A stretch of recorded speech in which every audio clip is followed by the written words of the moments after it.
Good evening and welcome to Up South, your one-stop destination for all the top news stories of the day from South India. With me, T.S. Sudeep.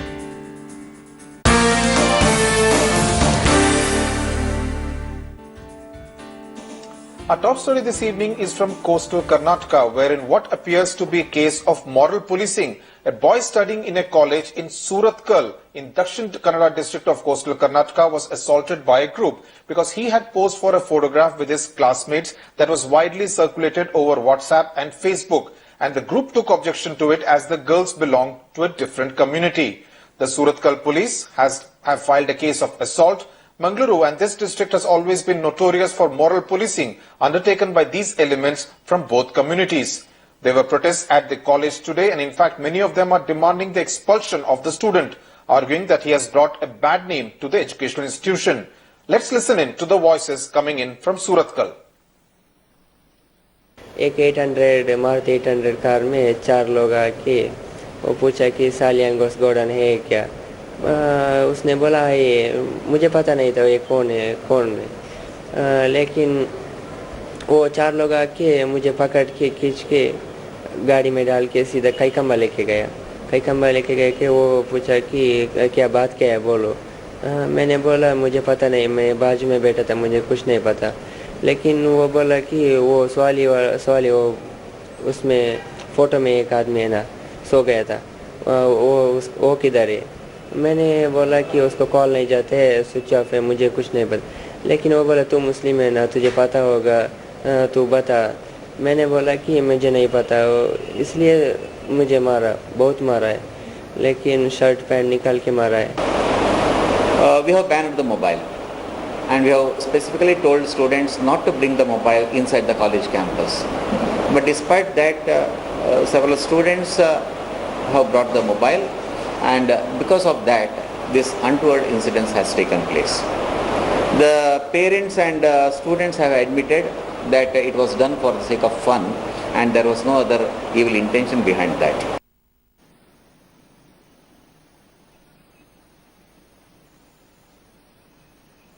Joining me now from Bengaluru is social activist Vidya Dinkar, who divides her time between Bengaluru and is familiar with what is happening on the ground in Dakshin Kannada district. Vidya, what is your first reaction to this horrific assault on the boy, coming as a reaction to the photograph that was widely circulated over social media? This is something that we've all done when we were young, right? Horsed around, had a photograph, and now because there's social media, you put it up, you share it with friends, and then what we see is happening all the time in Mangalore. It gets misused. It gets mischievously, maliciously misused. WhatsApp, Facebook are all misused, and what are the police doing? Why are they napping? Because everyone knew this was coming, that one of the boys or the girls would bear consequences of this. So the police should have acted soon enough to scotch those rumors and to see that people don't, take this so far.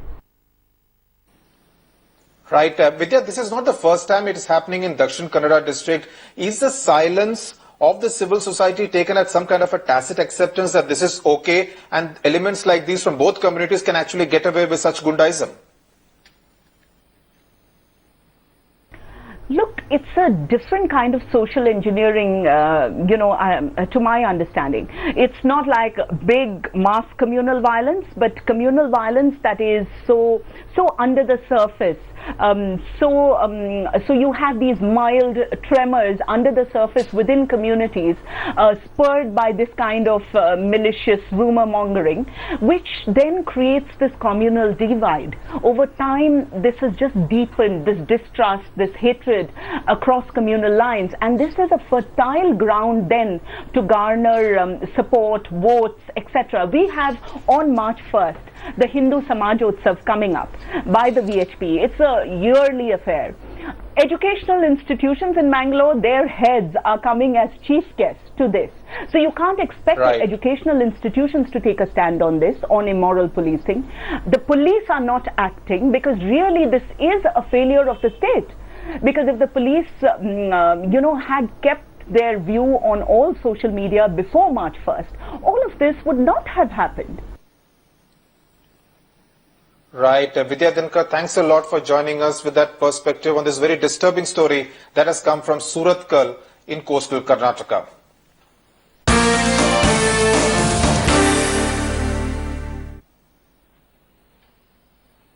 News now from Tamil Nadu, and we would like to advise our viewers that they should apply discretion while watching this next story. Shihan Hosseini, a Chennai-based karate expert and Jayalalitha lawyers this morning crucified himself for 6 minutes 7 seconds, and one of the demands that he made was that Jayalalitha should be made Chief Minister of Tamil Nadu all over again. The crucifixion was in celebration of Jayalalitha's birthday, which is tomorrow, the 24th of February.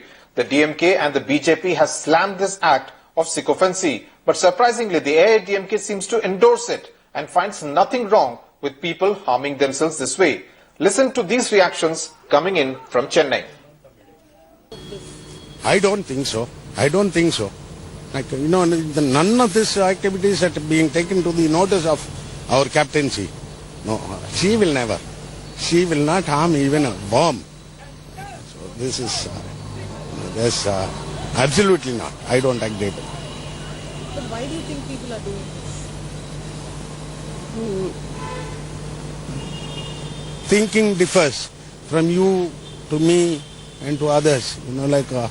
I may feel like I have planned to donate my organs tomorrow for the sake of, on the date of my captaincy's birthday.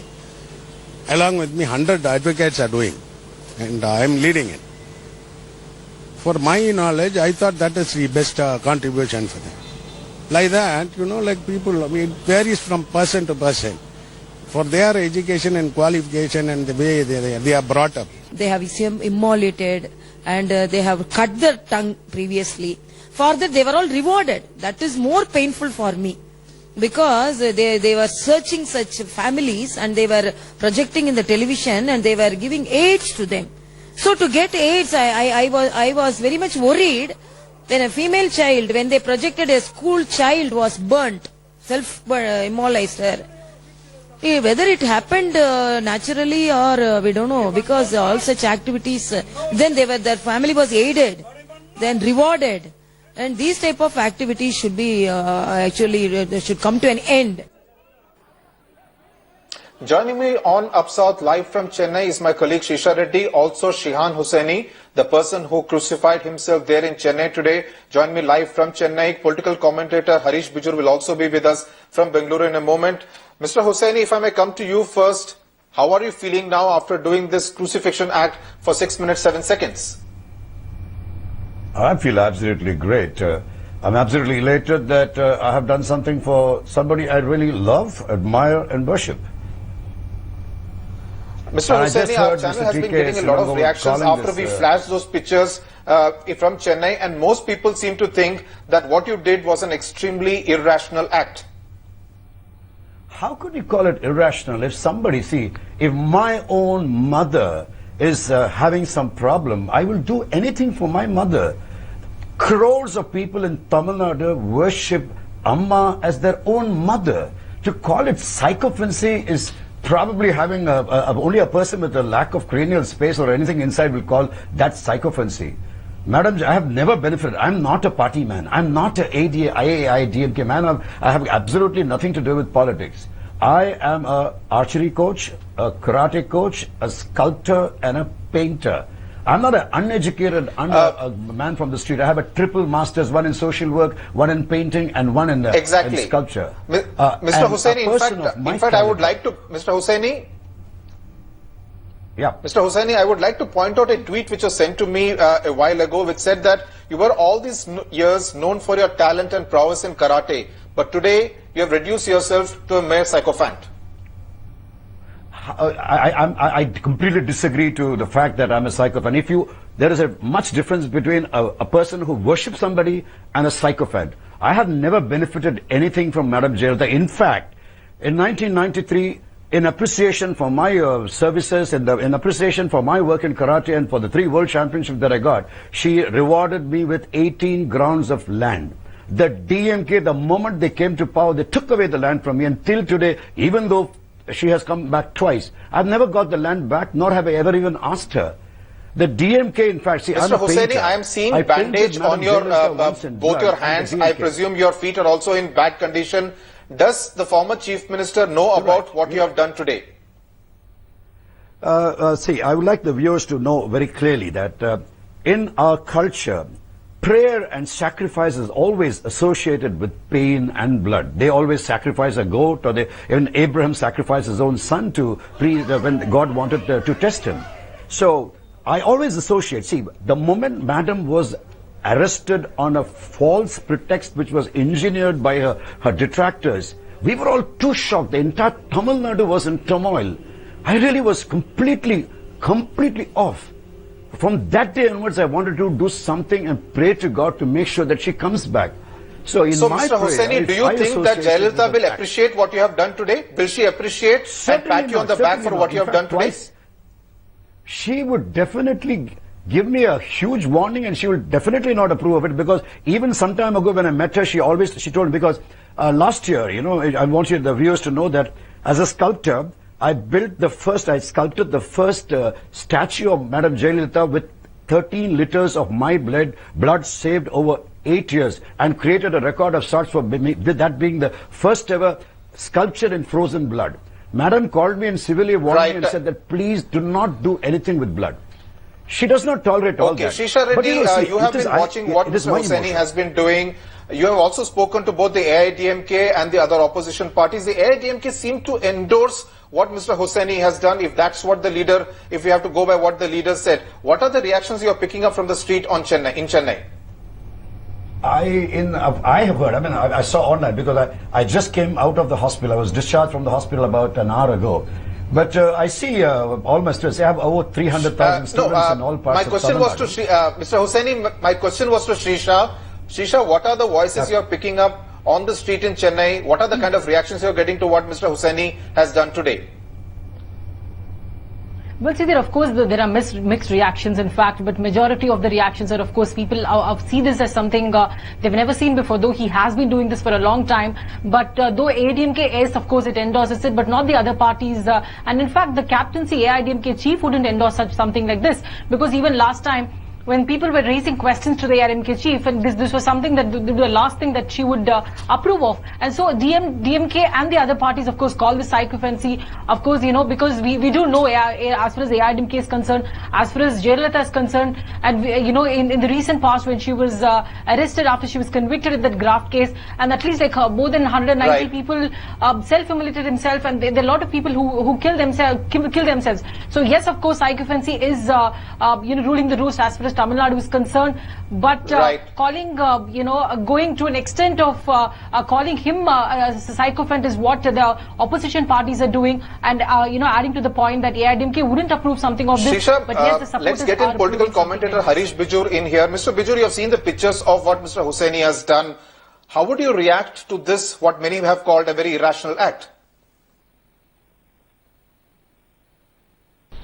There's a very thin line between passion and psychophancy. What seems passionate as an exercise to someone could be psychophancy to another, and what psychophancy to the other could be defined as passion. But if you really look at this act, it seems to be quite a gory act, and it seems to be an act which is governed by a certain degree of affection. And I'm not sure whether Jayalalitha herself would appreciate this, because it seems to be something which has crossed that thin dividing line. News now from Kerala, where the state unit of the CPM has a new state secretary, Kodere Balakrishnan, who was Home Minister in the LDF government till 2011. Leader of the opposition and former Chief Minister V.S. Achyutanandan was, however, not present when the elevation took place. He had walked out of the state conference on Saturday in Alappuzha and was severely criticized for defying the party line. Joining me now for a perspective is my colleague Rohini Swami, who tracks Kerala very closely. Rohini, how will the CPM reconcile to the leader of the opposition being accused of anti-party activities, and therefore, by implication, does it look like the end of the road as far as V.S. Achyutanandan is concerned in the CPM? Well, the CPM will have to do a lot of damage controls. A lot seems to be brewing in the CPM, where we have seen a very miffed Mr. V.S. Achuthanandan walking out of the meeting, but also in spite of the Politburo calling him back and saying that he should participate in the concluding session, he refused to do so. Yes, it's almost like the end of the road for V.S. Achuthanandan in the CPM, because they have taken it in a way that they have decided that if he is doing this, then they might as well also push him so far that he may even be expelled from the party. Now, the point also needs to be noted is what V.S. Achuthanandan will do. Now, the point that I've been given to understand while I've been speaking to people in Kerala is that first, he may step down as the leader of opposition, but his road ahead, he's carefully planning it. He does not have age on his side at this point of time. With the Kerala elections just round the corner, the CPM party will have to do a lot of damage control to keep the image of the party as they go to the people for elections. Right. Thanks a lot, Rohini. V.S. Achuthanandan, one of the founder members, in fact, the only living founder member of the CPM way back in 1964. Now, yesterday, Father Alexis Prem Kumar had returned home to India after he was rescued by Indian agencies when he was kidnapped by the Taliban in Afghanistan in June last year. Headlines today has this exclusive visuals of Father Alexis Prem Kumar in New Delhi. In fact, my colleague Smita Sharma is the one who accessed these visuals where Prem Kumar and his family have been put up in New Delhi. Those things really gave me that I was really in a very bad situation. I am really happy to share that people have taken so much effort. Especially our Prime Minister has taken so much effort. He has brought my family people all the way from Tamil Nadu, and he called me over the phone when I was in Kabul airport. Those things really gave me that I was really in a very bad situation. So come back to life. So this, you allow me to enjoy those life moments. Because now I have come back to life. I was a dead person, come back to life. So that's why I'm really happy to share these good moments of life.